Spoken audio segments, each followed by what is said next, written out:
Hi everybody. Sorry I haven't made a video in a couple days with Easter and I had some stuff going on, and so that's where I've been. And today we're going to make some keto bread, and this is going to be a different type of bread. It's a recipe I told you guys I've been working on, and we're going to see how this turns out and if it tastes more like bread. It's supposed to, so we will see. So the first ingredient is to get your yeast fermenting, and that's what's happening right here. Okay, can you see? It's bubbly, right? See, it's frothy and bubbly, and what that is, it's just 1 teaspoon of yeast to a cup of warm water, not hot water. Mine was warm, not lukewarm, warm. And then I took a half a teaspoon of honey, and that's not going to matter because the yeast is going to eat all that honey up, and that's what's going to activate it and get it all frothy and bubbly, which is what you see. And I got my pan. Oops, I got to get one thing. I need some spray oil for my pan, and I need some olive oil. Now I think I've got everything. So I got my pan ready here, and I forgot to spray it. So I'm going to spray it. Get it all prepped. Okay. You can see I've got parchment paper. It's clipped, and now I've sprayed it. We just don't want it to stay. So now we're going to start. Yes, I finally got my almond flour, and I have oat fiber. I know you're going to question me and say, you know, oat fiber, it has carbs. You're right. This has only 3 grams of carbs, can you see? And 3 grams of dietary fiber, which means for net carbs, it's not any. So realistically, it doesn't have any. And this is 1 teaspoon is 3 grams. Well, we're going to use a little more than that. But because of the fiber, the net grams are what we're looking at. Now, here's the other thing. If you're on strict keto, like I know some people are, you're probably not going to want to eat this, okay? Because strict keto means you guys don't want anything that's going to turn around and end up being, you know, carbs. And that's how strict keto usually works. People get that way. Oh, I gotta get my recipe here. I've been messing around with it, so I gotta get to where I am. Now, it's a half a cup. I forgot my measuring cups. Yeah, I guess I did. Let me grab them down here. You all know I got my baking drawer. Maybe I didn't. Where did I put them? I swear, today I'm losing my brain.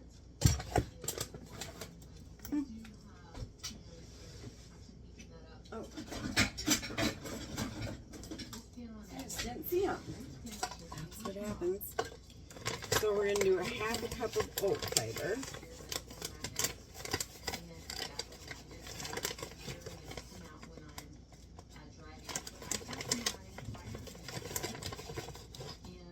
And we want these ingredients kind of exact. So there's the oat fiber. And this I bought right off Walmart, walmart.com. Then I got my almond flour. And this is fine-tuned. It's supposed to be really fine. It don't look really fine, but we'll try it. And it's a half a cup of almond flour.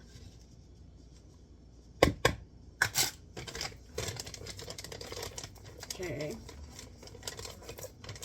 Oh, I forgot my baking powder. We're going to do some psyllium husks. Now, I know you're going to say psyllium husks can be bad. Things happen. Psyllium husks have 4 grams of carbs and 4 grams of dietary fiber. And they're very good for you. If you ever notice, that's what's in Metamucil and all that stuff is psyllium from this. Psyllium husks. And this is going to be 1 tablespoon, and because it's so small, you're not going to taste it. And this I bought online, and I've had it for quite a while, but as you can see, it's finely ground.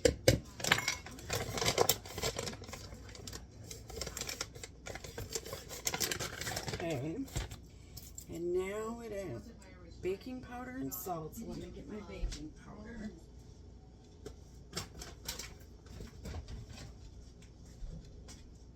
And I'm just using regular baking powder I get either at Aldi's or Walmart.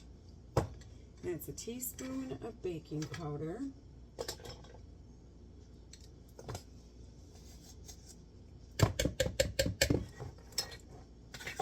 And now it's going to call for some salt. And it's a half a teaspoon of salt, I believe. I'll have to use a quarter. Yep, half a teaspoon of salt. And you do want your salt.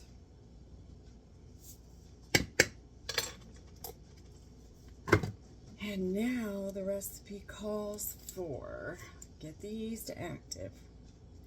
Yep, let it sit 5, got all the, yep. Now we're going to add the eggs and the oil, and this does call for oil. So I'm going to try it first this way, which is without whipping up the egg whites. So we're just going to do 2 eggs.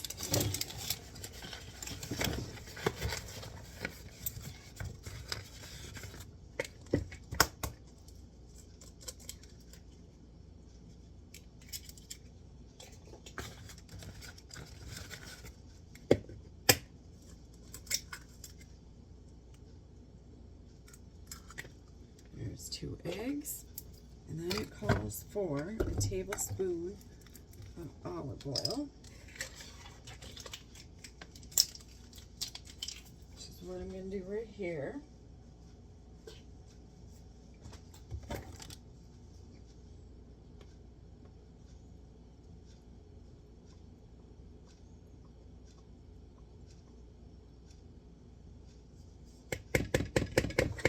Okay. And now we're going to mix it. And it's okay to mix it by hand. Matter of fact, it's better if you mix it by hand.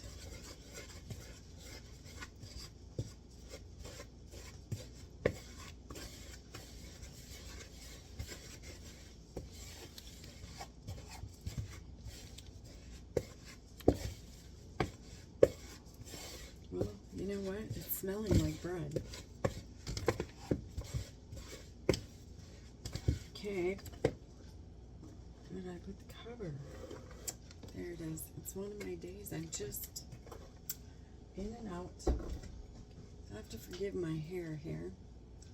Oh, that looks cute, don't it? I always put my hair up in a mask once a week.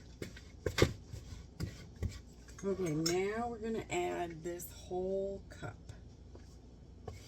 with the yeast and everything in it. I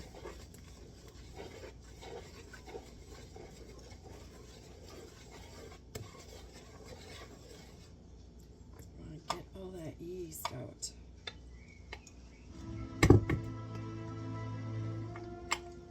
Because we want it.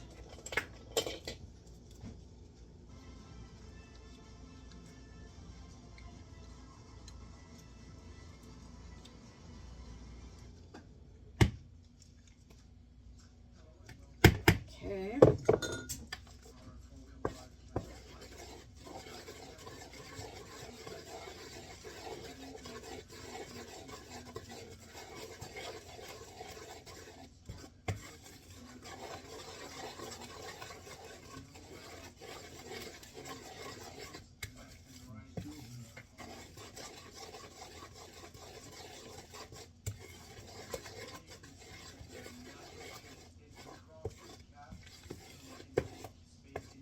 It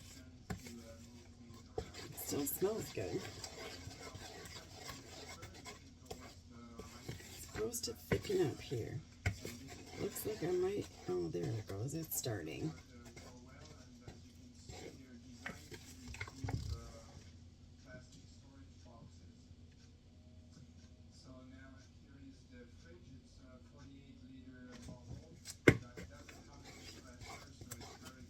Well, it's starting to thicken. It's supposed to thicken fast. Mine's thickening a little slow, and I might have had too much liquid. I thought I was pretty close.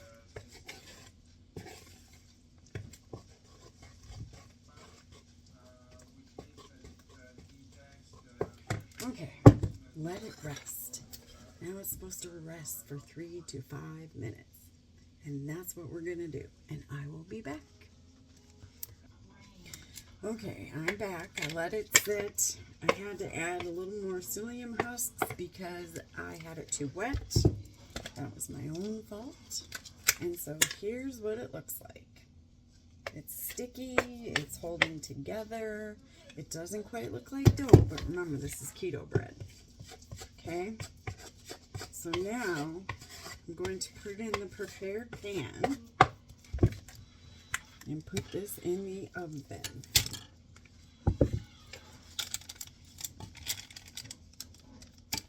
And that's pretty much it. I can get it kind of even. And these are just clips, and you can see they're metal. And because it's holding down my parchment paper, I'm going to throw it all in the oven. Now you bake this at 350 for, what does it say, 40 to 50 minutes? Mind you, I've been messing with this recipe. I gotta see.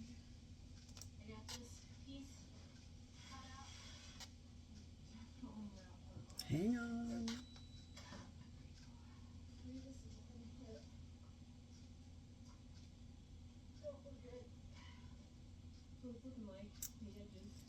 It's taking forever to get there. I had to check what I did wrong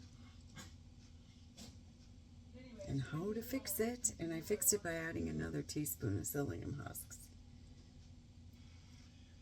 So we'll see if that changes the taste.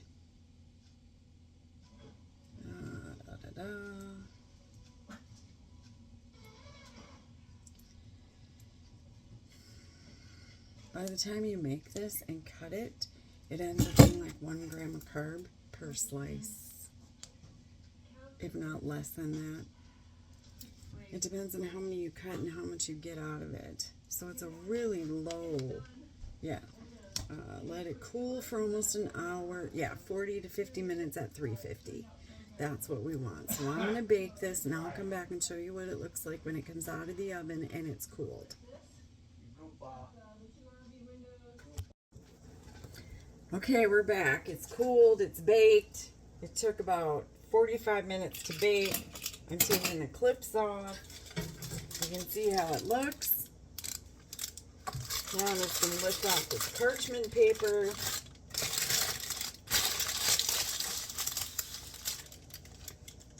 She's still kind of warm, but look. Looks pretty good. I'm going to cut off a piece here and see what we think. Probably should have cooled a little more. Well, looks like bread. I smell the psyllium husks. So, I don't know how good this is going to be. But let's try it.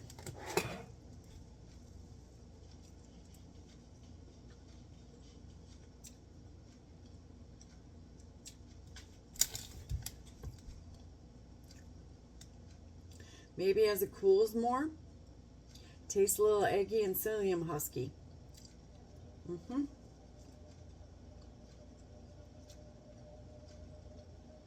Not bad though.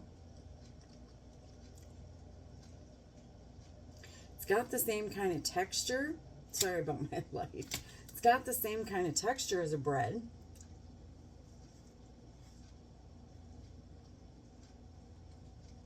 It's not bad. I think once it dries, because I noticed this more drier piece doesn't have the psyllium husk taste. So I think once it dries completely, it'll be way better. I'm going to put a little butter on this. See if that helps. This will be really good toasted.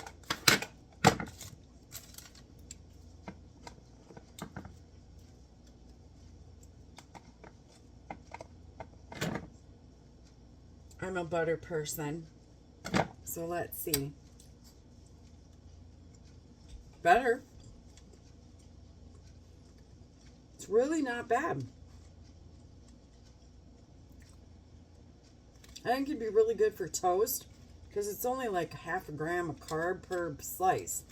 I'm going to get way more than 10 out of this. So it's even less. Turned out pretty good though.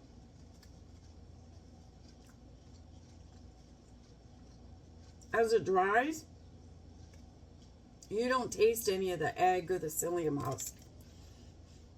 Yeah, it changes the flavor to really nothing. You can taste the butter, and it feels like bread. I think next time I'm going to whip the egg whites and see if that makes it fluffier, and we'll go from there. So anyway, I hope you enjoyed this video. You see I made some keto bread, very low carb. Of course, like I said, unless you're strict keto, you probably wouldn't want this. But it's really good. So anyway, I hope you guys enjoyed the video. And I hope you all have a great evening. I'm just looking at how the bread formed. Have a great, see, I'll show you. It looks like regular crust. And it looks like bread. Anyway, I hope you have a great evening. And I'll have another video for you tomorrow. Have a great day, everyone.